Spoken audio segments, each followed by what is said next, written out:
these kids running around the streets, they're not making money. If you're not making money as a gangster, why be a gangster? As they get older, they're going to realize it's the wrong thing to do. Stay away from that path. So I'm just hoping they'll put more resources in the Board of Education to help train these teachers to identify bullies. But you know what? We have a long way to go because there's bullies everywhere. Even working in the police department, I had to work with bullies, and that what led to some of the things that happened to me.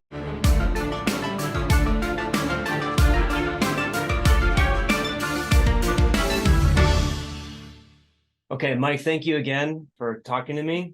Would you mind giving just a quick summary of what you do with your YouTube channel and in your career right now? Well, with my YouTube channel, what I do is I interview former New York City Chinatown gang members during the era that they were active from the 1970s into the mid-1990s. So that's what I focus on because I grew up with a lot of these guys. It's not easy to get these guys to talk, but they knew me from before. They know how I was, how I carry myself, and they know that I'm not out there to hurt them. And I basically told them that this is a project that I want to do to preserve this piece of history, and hopefully the future generations will learn from our past mistakes. So that's how I introduce the project to them. Good people deep inside. It's just that they chose the wrong path. And is that what you do full time? Right now? No, Yeah. I'm retired from the New York City Police Department back in 2021. And since then, I'm focusing on my project, but I do also have a day job as well. This is more like a hobby for me. I've put in a lot of effort, time, and money into this project. Will I ever recover the amount of money that I put in there? Probably not. It's sort of like a hobby for me. If I do recover something and offset the cost, then it'll be great. But as far as the amount of time, effort, and money I put into it, most likely I'm probably not going to recover it. So, but it's a project that I'm passionate about. So that's what's important to me. Great. Well, I really enjoy what you do, and so thank you for doing it. So, can you talk more about your childhood? So, about my childhood, I didn't really have such a great childhood because we grew up poor. So we live a 11-2 apartment in Chinatown, in a 6-story building on the top floor. So as far as what I remember from my childhood, I was always at the sweatshop because my parents were always working. So my grandmother basically took care of me, and my grandmother worked in a sweatshop in Chinatown. So I spent most of my days, my childhood, inside a sweatshop. So when I finally got admitted to public school, I was mostly the only Asian kid, throughout the years in school. So I was a victim of bullying. So I think that's one of the reasons why I joined the gang at the age of 16. With your family, did they talk much about, Hong Kong, China? Were there any stories about the past life? My mom is from Hong Kong, and my dad is from mainland China, Taisan. And from my father's side of the family, I have an uncle who was part of the 14K Triad. He was a Triad member back in probably the late 60s into the 80s, like probably the early 80s. But he's like a lifetime member of the Triad. He was like gangster to the end. He never worked a day in his life. He was all about the gang until he came here. He served in 5 Hong Kong prisons out of, I believe, at that time, maybe 7 in Hong Kong. So he wouldn't share any stories with me until recently. And I did post up a video of him sharing some of those stories on my channel, Chinatown Gangsters. And I have many more to come. I guess it's the life that he was in. He took that oath of secrecy. So a lot of these stories, I wasn't able to pry out from him until he was in his 80s. And I convinced him, I said, if you don't share some of these stories, is just going to go to the grave with you. And, at least please share some of it with me. I mean, I didn't even know he was a Triad member. I mean, I knew he was a gang member or someone from the streets by the way how he carried himself. But when he told me he was a Triad member from the 14K, I was surprised. I was surprised. I mean, maybe not too surprised because of the way he carried himself. And ever since I was young and when I was involved with the gang, me and him seem to have that connection. You know how like basically street people can identify another street person. So yeah, I knew he was something, but I didn't know he had that kind of rank in the 14K.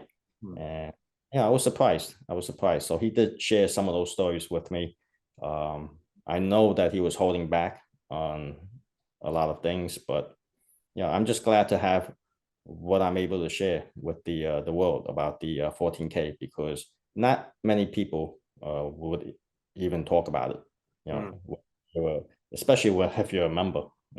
And even if you're not a member, you're afraid to talk about it for fear of retaliation or whatever. So when you were growing up, did you see Chinese gangsters in movies that you would watch at home? Did you see it in the media or in American films, for example? Yes, when I was growing up, I saw a lot of gangster movies. One of the movies that the Asian gangsters love is a movie called A Better Tomorrow by Chow Yun-fat. So that was a movie that everybody tried to copy, and you know what? Maybe in the other countries you watch that movie is more like entertainment, but over here they try to reenact those scenes. It was crazy. Maybe it's the mindset of the American gangsters here. It's a whole different world in the US, I guess. Like when I travel to these other countries, when they see a movie, they know it's just for entertainment, but over here they they think it's real. They think that's exactly what goes on in Hong Kong. It's like some of the guys I talk to here who's never been out of the country or who's never even been out of the neighborhood. They think it's real. Wow. So what is that difference then between American Chinatown gangsters and Hong Kong gangsters? Well, let's put it this way: the Hong Kong triads, they have a certain hierarchy, certain secrecy that they abide by. With the American gangsters, it's not as organized, but I could say it's still organized, but not as organized like the triads. The triad is more like business-like. Over here, the gangsters here in New York City, in Chinatown, it's more about violence. They use guns, on a whim, as opposed to the triads. So the level of violence here is a lot more than what you see in the other countries with the triads. But the thing is, we follow a certain unwritten code over here. Like, for example, like the gangsters over here in the US, maybe it's the mindset or the way of life. Like, we don't mess with family, but the triads will.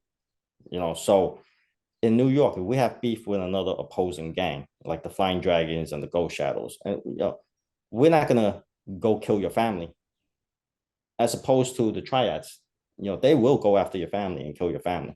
So I think that's a big difference. I mean, if it happens over here, just imagine like you have so many gangs here in New York, right? Or just in the United States, with the Italians, the blacks, Hispanics, if they went after family, I think a lot of them wouldn't even be in the gang. You know what I'm saying? I think they would just quit, because if I was a gang member, whether I'm black, white, Hispanic, and if I do something wrong to the gang and my whole family gets killed, including the pets, I I wouldn't join that kind of life. So, but the triads, it's about money.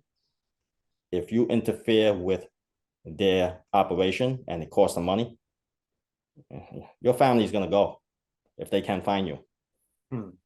So that's how I view it. But that's my own personal opinion on this matter. So do you think that that comes from all these gangs in the United States? You sort of have a shared immigrant experience to some extent. Do you think that it comes from that versus in, you know, in China where it's much more homogenous? Is there a difference in the way that people even think about family?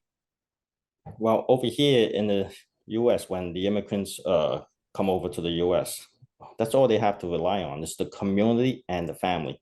They can't rely on anyone else. So it's, yeah, it's really important. But if you're from um, the country where you're originally from, you you're able to have access to a lot more opportunities. But over here, you have to rely on family and the community in order to have any sort of opportunity. So you mentioned the guns, and that's an interesting point I never thought of, which is that in Hong Kong and A Better Tomorrow, for example, they're using guns kind of like Americans would use guns because those guns are not available in Hong Kong, correct? Exactly, exactly. In Hong Kong, they would use the meat cleavers back in the 70s and 80s, and then knives, different sort of knives going forward. But as far as a gun, it's very difficult to get that in Hong Kong. So those movies are for entertainment. I mean, you do have guns smuggled from mainland China into Hong Kong, and you do have guns, but it's very rare. It's not like how we use it over here in New York City. I mean, we have access to all kinds of guns, high-powered rifles and Uzis, and you know, guns that, you know, calicos and Mark 10s and all kinds of different guns, you know. So it's yeah, it's a big difference. It's a bit, I mean, the movies for entertainment over there in Hong Kong doesn't portray Hong Kong accurately, those gangster movies. Actually, it's sort of how, like in A Better Tomorrow, with all those shots fired, you know, that's how New York City was back in those days. I mean, you can hear some of these stories on my channel.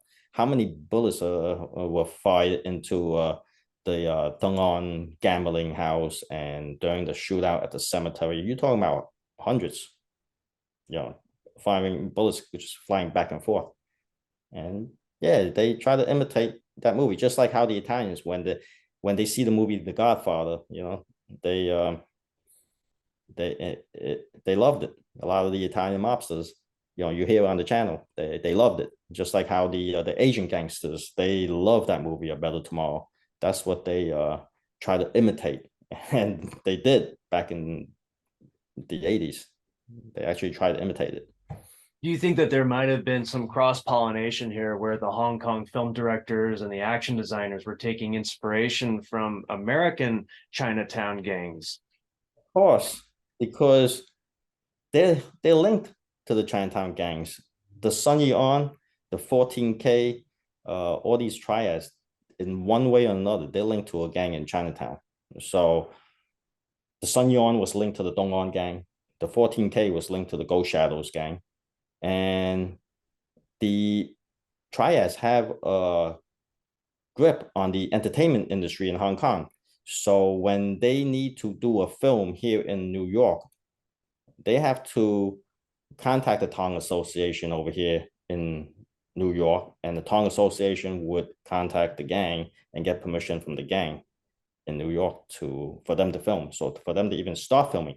So, you know, that's how it was. They hear the stories that's going on. That's why when the New York City Chinatown gangsters go visit Hong Kong, they get a lot of respect and from the triads, because they know what we're capable of, you know, over here in New York City. So we get a lot of respect. And even the Hong Kong police, they're afraid of the New York City gangsters going there, and they monitor them like a hawk the second they land. So because they know we're not going to be using a meat cleaver, you know, we're going to be, all right, when we land, we're going to say, we're going to tell the triad, give us a gun, yeah, get us a gun. And when we take care of business in Hong Kong, it's about guns, not about knives or meat cleavers, you know, so they know. Even when I was in Hong Kong in 1994, I believe, yeah, April 94, I believe, I was in Hong Kong, and I was in the streets by myself, and I got stopped by the cops over there for no apparent reason, that they stepped up to me.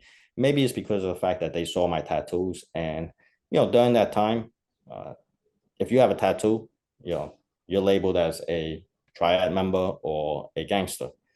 Because I can tell you in New York City, if you're Asian and you have a tattoo, you're being labeled as a gangster. It's not like nowadays where everyone has tattoos. The Asians love getting tattoos for maybe fashion or whatever the reason is. But back in those days, if you had a tattoo, you were a gangster. And the Asians who were not gangsters, they wouldn't even dare to have a tattoo showing walking around in Chinatown because they would get stepped up to. So, when I was in Hong Kong, I got stopped by the cops. Maybe it's because of my tattoo, because I wasn't doing anything wrong.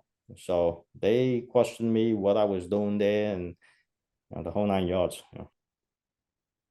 So you became a gangster. Tell us about what that transition was like. Was there a ritual involved? What is the initiation process in America?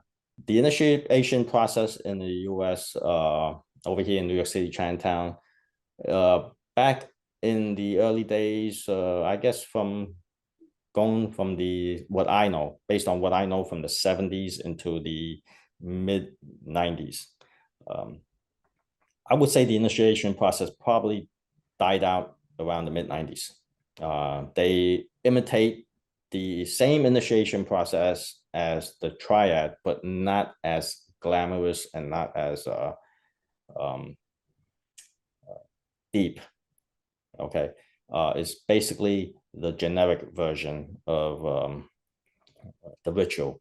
Okay, in the Triad, it can go on for hours, but based on what I remember, the ritual for me, it didn't last long. It's just like a quick version of it, just so you can, I would say maybe 30 minutes or around there. So I'm not going to get into details about how and what I went through with the ritual, but eventually I'm going to share it on my channel, Chinatown Gang Stories. Why do you think the American ritual is so simple compared to the Hong Kong Triad ritual? The Triads, they take it very serious. They take it very serious. They're serious about that life. Whereas the gang members here, you're talking about these kids are 13 to 16 years old when they're being recruited. So for them, we just basically want to recruit these kids so they can carry the guns and do the dirty work. So that's why a lot of these Daima and Dailo use these kids, and it's sort of like a brainwashing for them. But with the Triads, it's not about brainwashing them. It's about seriously being in that organization, being part of that organization. Over here, when we do the recruiting as a Daima or Dailo, we'll look for kids who are vulnerable and easy to be brainwashed and willing to do things. So that's the difference. That's the difference.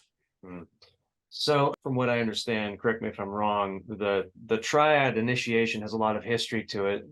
There's a lot of lore with regards to destroy the Qing, restore the Ming. That was the Hung Society initiation. So there's this very deep history to the Triad initiation. And there's a lot of other initiations too, like Masonic initiations and whatnot. Was there any kind of shared history in the American gang that you joined, or was it just economic? Of course, there is the shared history when we joined. Of course, we understand where the Triads came from and how it originated. But it depends. As we get older, we learn about it, and we take it more serious, being part of that life. But as a 13 to 16-year-old, no, nope. I could tell you, no, they don't explain the history to them. No. Like I said, it's mostly about what they can do for the gang. And so a lot of these gang members don't know the history of the Triads. Not until if they're lucky enough to survive the game and they're still in the life, and eventually they want to be a Dailo, and they're gonna have to know the history because they're gonna be dealing with these Triad members when they come to the U.S. When they come to New York and they need things. So so these stylos, they of course they study history and of course they study the history of it. And also don't forget, there's a lot of these Triad members who immigrated to New York and they become gang members themselves. So they make that transition and they have the American mindset by the time they spend some time in New York. So they teach these things to the younger generation, and but do they carry the name saying that I'm a Sun Yuan member or a 14K member? They know it's useless over here in New York, so they rather carry the name of Gold Shadow or Tong On. So they're not gonna say I'm a Sun Yuan Triad member. And so they join these gangs. So these kids who are Triad members in Hong Kong, when they come here, they join these gangs, the Chinatown gangs. So can you talk more about when you were in Hong Kong in 1994? This is 3 years before the handover to China. What was the attitude of the Triads at the time? Were they looking forward to the handover? Were they, wishing that it wasn't going to happen? What was the sentiment at the time? Well, when I was there, this is based on my personal opinion and what I've observed. Of course, they didn't want the handover. I mean, but that's based on what I heard. It didn't seem like it was split 50-50. It seemed like they didn't want the handover, and that's based on what I observed. And I guess all those years of being ruled by the British, and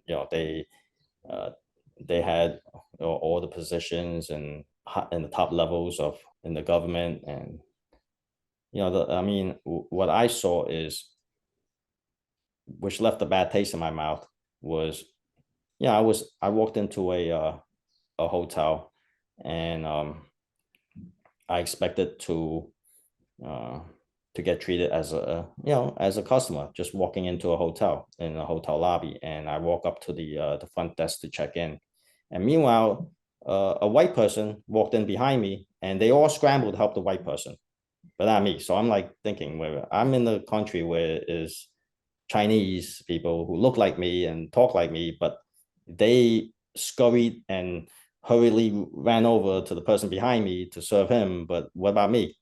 So that's my personal experience with Hong Kong. So it's appeared that they idolize the white person.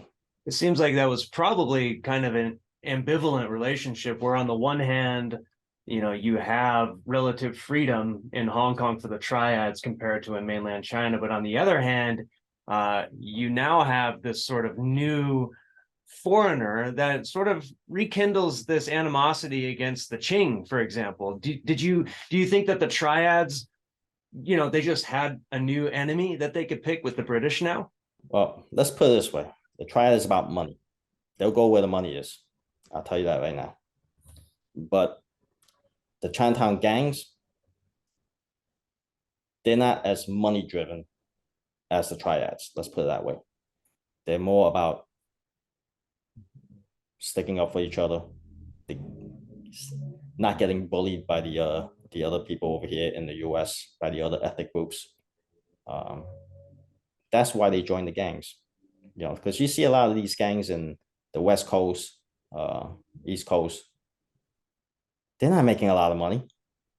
They're there to form a group, but are they really making a lot of money? They probably make more money working a job minimum wage,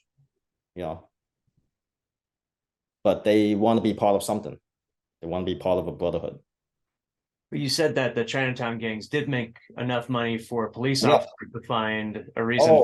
I'm saying the Chinese gangs in New York City, they made so much money, but I'm saying there are other gangs in the West Coast, other Asian gangs in the West Coast, that I can't see them making that kind of money the way we made it. We made a shitload of money. The thing is, I understand like some of these kids at the street level, the soldiers, they didn't make any money. They just want to be part of a brotherhood. it's the top level dialos dealing with the heroines, extortion, and the money trickles down, but how much is going to go down to the street soldier? You know what I'm saying? So as a police officer, as a detective, I made an arrest one day. It was a black kid, and it was for something for domestic violence. Yeah. So when I arrested him, I had a talk with him, and he told me that he works for UPS, decent job, he's making money, and how he was able to buy a new car with the job. And I told him, I said, you know what? It's better than being in the streets, right? You have a new car, you have a steady job, and you have all these girls after you because he has a job, a decent paying job. And that's what led to the case of domestic violence, because his girlfriend was jealous. I said, you know what? Look at all these gang members hanging out in the streets. Do you see them driving the new car that you're driving? Like a lot of these gang members, they're lost. They're not making the money you're making, because I basically I calculated for him. I said, look how much money you're making. You're making X amount per hour. You're working 40 hours a week. You multiply that 1 year, right? After taxes, how much you pocket. Now meanwhile, you got these black kids doing robberies out there for a couple $100, and they wind up serving 2-3 years in prison. And how much do you make in those 2-3 years? So that's my point as far as like the gangs over here. They're not making, like, these kids running around the streets. They're not making money. If you're not making money as a gangster, why be a gangster? You gotta make. I mean, is it even worth it to be a gangster? I mean, maybe they have their reasons why, like myself. But as they get older, they're gonna realize that it's the wrong thing to do. Stay away from that path. I mean, there's other ways to deal with it. So I'm just hoping that maybe the system can change, where they'll put more resources into the Board of Education to help train these teachers to identify bullies. But you know what? We have a long way to go, because there's bullies everywhere. Even working in the police department, I had to work with bullies, and that what led to some of the things that happened to me. And I mean, if you read the newspaper, you understand what happened to me and how I was treated in the police department. I mean, you're working with bullies, these alpha males who want to be, to show that they were in charge. It's like, so bullying is a big thing. I think that's one of the main reasons why people join the gang, because they don't want to be bullied, and then when they join the gang, they become the bully. So it's like a cycle. But with the triads, they joined it for monetary reasons, not like the gangs over here in the US. I see. Did you ever get involved in the film industry, either here or in Hong Kong? Oh, well, these are stories that my friends have, and it's coming on my channel in Chinatown Gang Stories, how these actors from Hong Kong came and asked for their help and asked for their permission. There's a ritual that they go through just before they start filming. They have to get the approval from the Tong Association and the gangs Dailo. So these are coming. These stories are coming, and we're talking about big stars from Hong Kong. So they just don't come in here and film in Chinatown without permission. No, that doesn't happen. There need to be a red envelope. There need to be some tea offering. There needs to be and these, you talking about big name actors who kneel down in front of a respectable Tong member and offer tea, just as a sign of respect, and making sure that they don't film anything that's gonna make us look bad. So that's what goes on back in the 70s and the 80s, early 80s. Yeah. Is the situation any different now? Of course it's different now. After 1993, when the feds cracked down on the New York City Chinatown gang, it was over. That life is over. Just like how they did with the Italians. The first wave of RICO came for the Chinatown in 1984, and the second wave in 1993, and what do you think? You think the Fed's just going to go away? So, I mean, you get hit twice. What are you going to do? You're going to risk getting hit a third time? You'll be an idiot, right? So it's gone. The days of New York City Chinatown gangs and the Italian mafia is gone, because think about it. The Feds just don't pack up and go away. You know what I'm saying? If you think that you're going to still be part of that life, part of that organization, you're being watched like a hawk, you know. So people are going to say, oh yeah, the Italian mob is still alive and well. How? The government is not going to let you.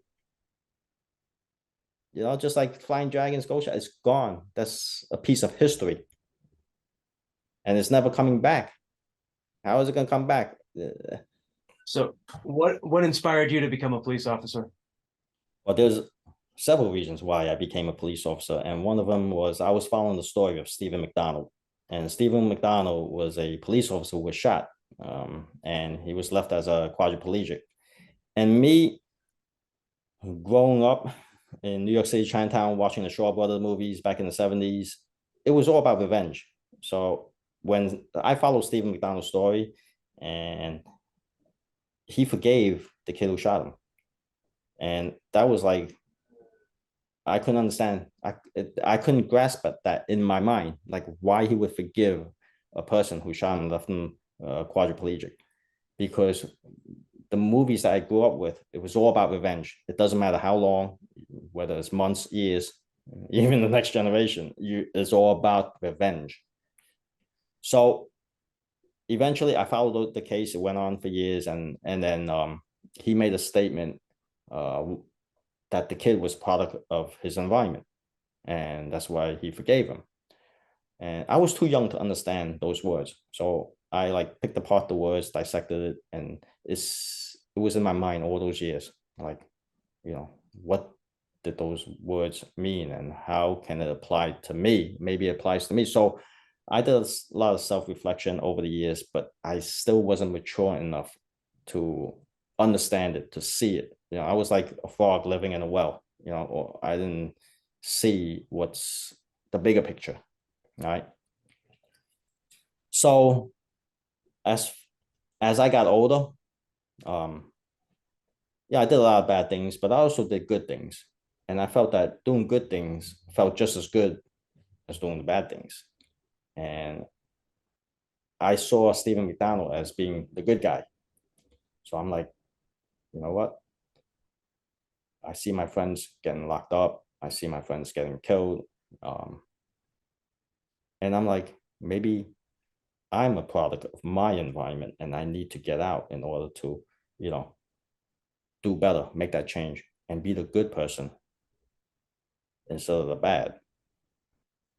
So that transition was like a light switch, because I knew that I couldn't do it any other way. There's no other way except to take that plunge. In 1993, they called me to be a police officer, because I applied back in 89. And back in those days, it wasn't easy to be a police officer, because there were so many people eyeing for that job. And so I believe it was like 60,000 people took the test, and maybe they only hired like 2,000. So it was a decent job back then. So I took it in 89, January 89, I took the test. They called me in 93. I turned it down because my mind wasn't mature enough to handle, you know, what was said and what Stephen McDonald said. And I still couldn't, it was in the back of my mind, and I understood that eventually one day I need to get out. But I wasn't mature enough until June of 95. And that's when I took the plunge, and I'm like, you know what? It's gonna be a total 180. You know, no ifs, ands, or buts, and no looking back. Right. So I took the plunge, and that's when I got sworn in. Yeah, and made the change. You mentioned that one of those defining moments was when you realized that you were a product of your environment. sometimes do you think it's possible that if people think that they are a product of their environment, that they will simply see themselves as a victim and sink further down? Or do you think that this is an uplifting message for people? When I realized I was a product of my environment, I took the necessary steps to make that change. The first step is realization. If you don't realize you have a problem, you're not going to make that change. Okay, it doesn't matter what kind of problem you have, whether you have an addiction to shopping or gambling or alcohol. If you don't realize that there is a problem, you're just going to be stuck in that world. But the second you realize you have that problem, that's when you take the initiative to make the change. So some people, it takes years to realize it because they're not mature enough mentally. So for me, to make that change, the first step is realization. After you realize it, then you need to discipline yourself and take that plunge to make the change. And you're going to make the change, there's going to be a lot of sacrifices. So because you understood Chinatown gangs so well, what was your approach to your job as a police officer then? Because I understand Chinatown gang so well, I was surprised I got assigned to work in Chinatown right after the academy. So I didn't ask for it. And I didn't even know that that precinct covers Chinatown. So they assigned me to work in Chinatown, and I was surprised. So I think it helped. Actually, it helped because of my experience in the streets back in those days as a gang member. It actually helped me identify, certain people, certain crimes that was happening. And eventually, after about 8 or 9 years, I was promoted to become a detective because of the help I provided to the department in identifying some of these crimes.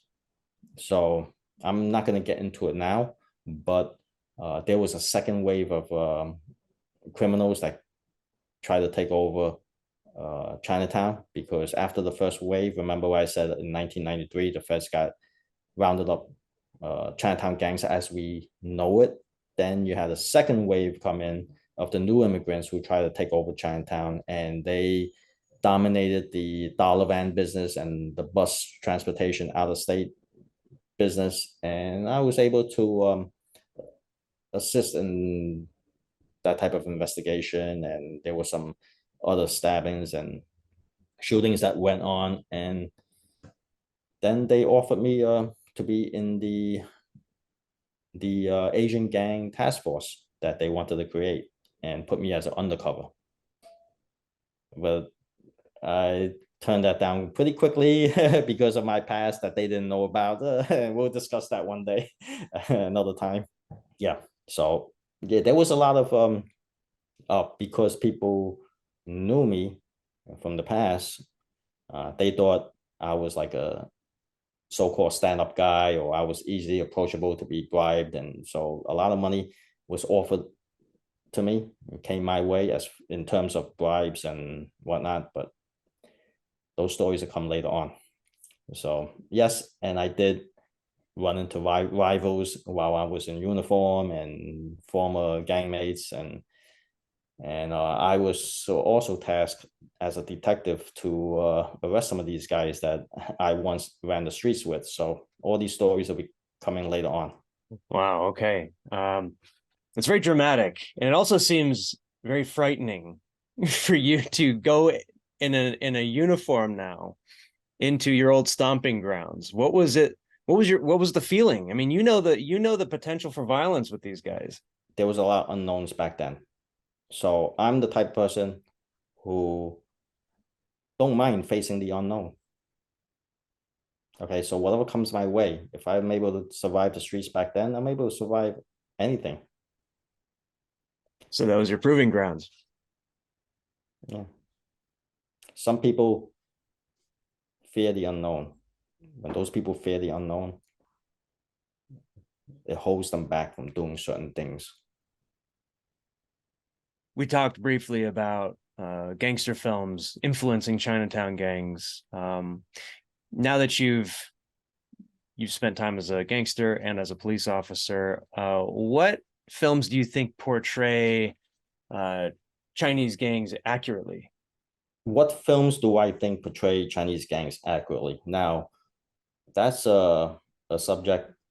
I mean, you would have to be more specific because how accurately, as far as the way they dress, as far as the way the gang, the structure of the gang, as Let's far as let's criminal activities. But I can tell you that that the movie China Girl, I think that was back in the 80s. It's about Chinatown and Little Italy. That movie portrayed us pretty accurately in the way we dress, the attire. So I can say that as far as the attire, the hairstyle, the clothing that we wore, the demeanor, how they talk, how they acted, that would be pretty much accurate. But the other stuff I won't get into, the inaccuracies of it, I won't get into now. But as far as the attire, yes, that's pretty accurately portray us. How about any films that accurately portray the violence?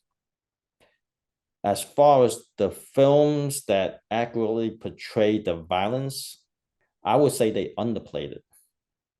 It was a lot more violent. If you're talking about movies like The Tongs, An American Nightmare, or China Girl, or The Year of the Dragon, we were a lot more violent back then. I mean, as far as the violence, the shooting, it was like A Better Tomorrow would be to the far extreme, right? And then you have these other American movies like China Girl, A Year of the Dragon, right? We're like in the middle. That's how I can say it. Pretty extreme. What films do you think accurately portray Hong Kong gangsters in terms of their violence? You know what? I haven't watched too many of those Hong Kong movies. Actually, there was a long time ago. There was a okay. I have to tell you this. Um, there was a soap opera. I forgot the name of it. It was played by Leon. Do you know Lai Ming? Yeah, Le- Liming, yeah. yeah, that was when Lai Ming played a gangster. You know, in that soap opera. That was back in the 80s. I remember that back in the 80s. He played Before he was a romantic hero. yes, he played a gangster in the early days. And I think they were like maybe 10 episodes or whatever. It's so funny. This clean cut looking kid playing a gangster role. We're we're laughing. Like this is what a Hong Kong gangster is supposed to look like. A Leon, a gangster. And that was one of his early roles before he became famous. Yeah. It was like, and the level of violence that we saw there in his show is like nothing. It's like child's play compared to what we were doing back over here in the 80s. It's like it's so funny. So that's one movie that if you say that accurately portray the triads in Hong Kong, yeah, those kids, like you can look at them and like they look soft. But over here in New York City's Chinatown, these gang members, you can see in their eyes how determined and how hungry they are. You can see it in their eyes. Okay. You don't see that in Hong Kong. You see these clean cut kids, like, oh, I'm a triad member. Yeah, but over here, you see the desperation. You can see that they're gonna go take what they think belongs to them and what they want from you. They're gonna take what they don't have and what you have. Wow. So that's the difference. Yeah. You've spoken briefly about Chan Wai Man, Michael Chan. Michael Chen, yeah, Chan Wai Man. He was a correction officer, former correction officer. So he's the opposite of you. He went from police officer to gangster. Opposite, the opposite. Yeah, and he was in serving. He was working in the prison where my uncle served. My uncle met him in prison.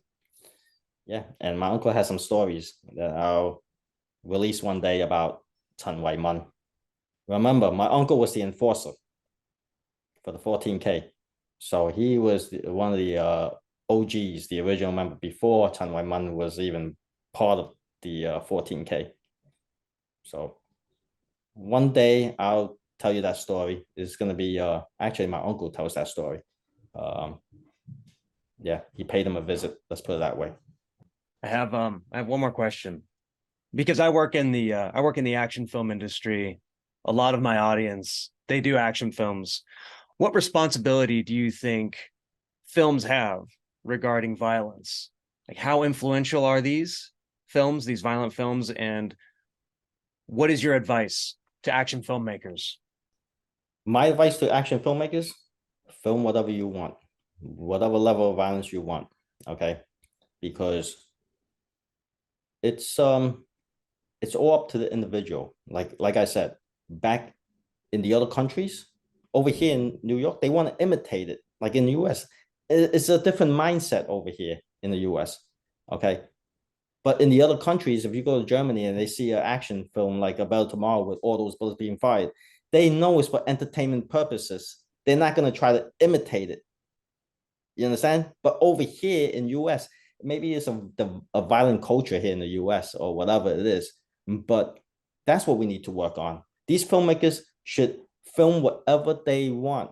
It's up to the individual whether they're gonna carry it out or not, because you should have the freedom to film whatever you want. You're a filmmaker, you're an artist. That's how I feel. That's my personal opinion, right? You want to portray what you visualize as a filmmaker, okay? Just like as a singer, as a songwriter, people sing from their heart. So whatever your heart desires, make it, because if just like the war movies, right? Does it accurately portray the atrocities, the actual atrocities that happened during the war? No, it's downplayed, right? Because in real life, it's more graphic, right? Right. So, can people handle it? It's up to the individual. Mike, where can we watch your interviews?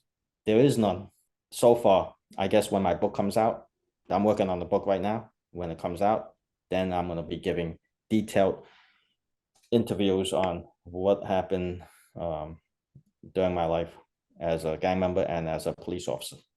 I look forward to that. And where can we watch the stories of these other men that you've spoken to, so that people know where to watch those?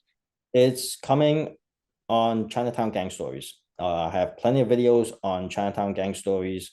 Eventually, you're gonna hear my interviews on there, my life story on Chinatown Gang Stories. These individuals that I interviewed, they're on there. I have members of the Ghost Shadows, Dongwon, Flying Dragons, and I'm gonna be getting more from the other gangs as well. So it's coming. It's on its way. I already have the people lined up to be interviewed, and it's all gonna come on this channel, Chinatown Gang Stories. So there's gonna be a lot of new material coming. Some high level people from that era, coming to speak about their experiences. Yeah. Yeah, I recommend everybody go and watch the ones that you have on your YouTube channel, because you speak of a lot of Hong Kong names that we know. Like, you talked about Sing Fuyon, and you talk about Michael Chan, and we know these names, and I grew up watching the Shaw Brother movies. I love those Shaw Brother kung fu movies. I remember growing up watching. I don't know if you know these guys. Dick Long, yeah, Chen Kun Tai, yeah, I know them all. Chen Kun Tai, Chick Kun Guan, Gang Dai Wei, Fu Sing, like all. Oh, these guys were like, you know, like heroes on the big screen back in those days, right? Like, they used to be crowded in the Chinatown movie theaters, waiting online to see these guys. Um, you know, Eventually later on, then Gordon Liu and Bruce Lee came on, but these guys were like the original, kung fu movie stars. These guys that we grew up with. And then later on came Jackie Chan. But there was a couple of movie theaters like Xuan Gong, Sun Sing, Gam Do, Hua Do, Rosemary Theater. Like, these movie theaters were always crowded back in those days. Rosemary Theater came later on, but there was always a line, during the weekends for these. Because the Chinese people, they didn't have any other form of entertainment. It's either gambling or watching a movie, or going out to dinner with their family. That's why the restaurants are always crowded back in those days, the movie theaters and the gambling house. Because as a new immigrant and you don't speak any English, what other form of entertainment do you have? You're not going to go on a Disney cruise. You're not going to watch a Broadway show. So the Chinatown in New York City back in those days was like a country within a country. You don't need to speak a word of English to survive in Chinatown. So, but now, people expand out into the suburbs. They pave the way for the new generation. Their kids, they're able to speak English and they're able to do the things that the new immigrants wasn't able to do back in those days. I had one more question about was there a way that Chinatown Gangsters, did they train? Did they go to shooting ranges? Was there anything remotely resembling martial arts that Chinatown Gangsters used? The Hong Kong Triads were linked to the martial arts schools. Okay, so when the Hong Kong Triad kids immigrated to New York, they associated with themselves with these martial arts schools. Okay, so not all of them joined the gang. Some of them wanted to stay away from the gangs, and not all of them were Triad members also. But so these martial arts schools, it was a place for these kids who came over here newly immigrated to basically stay out of trouble, right? To join the martial arts school to stay out of trouble. It's the opposite in Hong Kong, I believe, because Hong Kong laws are different. Right? They back in those days, they didn't want the kids to congregate in the streets. If you're like a group of kids, the cops gonna break it up. So these gang kids would use these martial arts schools to hold their meetings and whatnot, and to hang out with each other. Okay, that was a way for them to congregate, legally. So it's different than the martial arts schools over here in New York. The gangs really didn't in Chinatown, New York City Chinatown gangs didn't really have much to do with the martial arts schools, but there were definitely links to it. I mean, of course, some of them want to practice martial arts, but it's not like they're heavily linked to these martial arts schools, like how they had ties, how the Triad had ties to the martial arts schools in Hong Kong. So a lot of these Triad members, based on what my uncle told me, and he was a former 14K Triad member, that a lot of these short brother movie stars, some of them were Triad members. Okay, and he mentions some names, but I don't know if I will ever release those names because they're still alive. Like those short brother movies that I love watching, the kung fu action stars. They came from the kung fu schools in Hong Kong. And a lot of them were Triad members. And that's how they got their foot in the door, because the Triad controlled the industry over there, the entertainment industry. So what did it look like then if a Triad joined a martial arts school and he's taking martial arts there, but he goes out fighting with a chopper, with a meat cleaver? What martial arts is he taking from the school? Is you talking about Hong Kong? So in over Hong here, Kong, we yeah. use guns. In New York City, we use guns, and we don't use meat cleavers over here. There's the last thing on our mind is to use a knife or a meat cleaver. I haven't heard any New York City Chinatown gang member use a meat cleaver. I mean, it would be ridiculous carrying a meat cleaver around. They'd rather carry a gun and use bullets. I mean, they'll carry a butterfly knife, many of my friends got stabbed, and I talk about that on the channel. One of my friends who got stabbed, the carrot head, he talks about it on the channel. But yeah, Hong Kong, they use meat cleavers. They're into using meat cleavers back in those days. And these are the stories that my uncle told me, because he was a former 14K member. The meat cleavers would come out, and one time they were fighting out, and he was at a dinner table, and they took the meat cleaver out, and a finger landed right in front of him on the table. A finger just landed right in front of him, during the chaos. So yeah, some of these stories, that he's going to be sharing with us on my channel, Chinatown Gang Stories. but that's later on. I still need time to sort all these videos out and upload it onto my channel. Was there any, and this is going to sound like a silly question, but in the US, there are knife training classes, right? Which, you can call those bullshido sometimes, perhaps. But in Hong Kong, are they training with meat cleavers as this sort of art? Are they studying anatomy? Are they actually learning how to use these things proficiently? You know what? I couldn't even give you my personal opinion on that because I don't know. If I knew, if I knew, I would tell you, but I really don't know. But all I know is that if somebody takes a knife out, you better run. You better run the other way as fast as you can.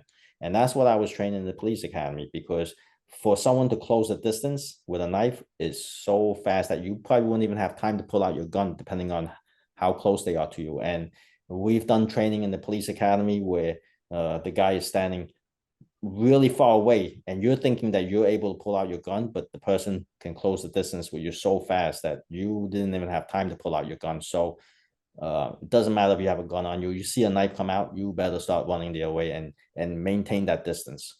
Okay. A lot of people aren't aware of that if they don't have any type of training, but all I know is that a knife comes out, you run. Yeah, there's a lot of glorification of this idea that if a knife comes out, you can do something with your hands, martial art wise. And, a lot of filmmakers try and make that case in movies, but you're saying that's not reality. No, that's not reality. And like I said, the filmmaker should have the freedom to film whatever they want. Okay. It's up to the individual if right they believe that as fact or fiction. That's all. It's all up to the individual. I mean, if you believe that, then then it's on you. It's on you. If you really think that you can disarm a person with a knife with a couple of nice fancy moves, and it's on you. It's on you, seriously. But like I said, the freedom should be there. The filmmakers are artists and they're creators. The freedom should be there to film whatever they feel. Whatever they feel that they want to film. And so when it came to using firearms in America as a gangster, like, was there any training that gangsters would go through? Would they go to shooting ranges, anything like that? This way, as far as training with the gangsters, okay, the gangsters don't have any sort of training with the firearms. And I see both sides of it. I see, what I learned in law enforcement, and I see what I learned in the streets. Now, these guys will come into my place of business, which I'll talk about one day. They would do target practice. They would put a couple of yellow pages together, yellow pages, white pages. You know how thick, back in those days, that's what we had. And they would shoot at the yellow pages, and that they would use that as target practice. All right. So that's what they would do to practice. But do they take care of the gun? They don't even know how to take care of the gun. Some of them dip the gun in oil. Some of them don't even know how to take the gun apart. That's why a lot of these criminals, when they shoot, the gun gets jammed. So they don't know how to take care of the gun. And it's not like they're gonna bring it to a shop and say, hey, clean my gun. So the gun gets filled with dust. It's like dust balls, and then it malfunctions. When I went to the police department, I learned how to take care of the gun and keep it clean and take the gun apart, take it into many different pieces and clean it and oil it the correct way. But these criminals in the streets, they don't know. They don't know how to do that. So that's why these guns, if you're gonna, go up against law enforcement, a lot of times the criminals, their guns get jammed. And that's the reason, they don't know how to take care of it or maintain it, But you could be rest assured that all the law enforcement guys, their guns are clean. That's why I'm not gonna say how often, but it's mandatory that they have to go to the range and practice and clean their guns, so it's always ready to be used.